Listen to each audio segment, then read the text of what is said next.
of the monsters.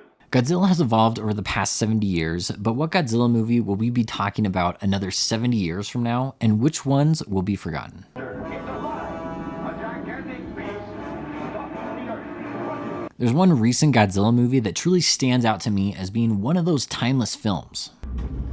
Godzilla Minus One took the box office by storm, and for good reason. I went to go see it just once in the theaters during its limited release window, and man, talk about a timeless film. This movie made me feel like with simple execution, you can create a timeless classic, and the fact that it came out in black and white for a while as well also speaks to the longevity that most likely will come from this film. Gareth Edwards, director of the 2014 Godzilla film, attended a screening of Godzilla Minus One, and he described a feeling of jealousy while watching this film, saying, "This is what a Godzilla movie should be like." Look at the first Godzilla movie for a moment.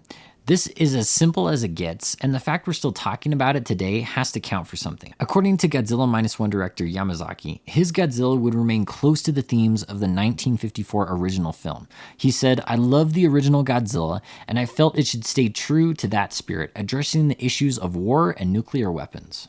With that said, consider the limited budget of Minus One, literally a fraction of what Hollywood spends on blockbuster films, and look how they were able to win this year's Oscar for Best Visual Effects. Very impressive, to say the least.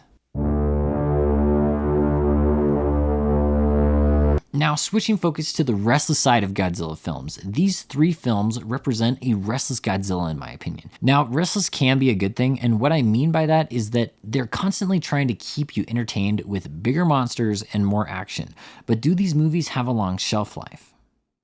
I have to think not. While these films are entertaining in their own right, the lacking element in all of these movies is their memorable nature. Don't get me wrong, I heard it said that if it weren't for these movies, we wouldn't have a Minus One or other recent Godzilla films, simply because these films revitalize the interest in Godzilla. If you just want to go to the theater to watch giant monsters and relentless action sequences and leave feeling a little entertained, then these movies will give you just that. Not gonna lie though, these recent MonsterVerse films are so fun to watch on the big screen. I'm actually looking forward to the upcoming Godzilla Kong movie, with the caveat that I will be going into the theater with no expectations.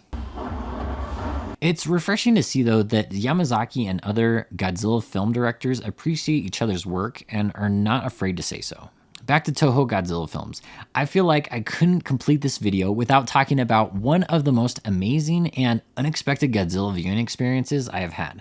That was with Toho's 2016 Shin Godzilla. This movie was so outside the box of typical monster movies that it easily is one that I can say will be living in my top 100 movies list. I want to do a 3 versus 3 comparison with these 6 films, focusing on these 3 areas: budget, global revenue, and overall star rating on Letterboxd.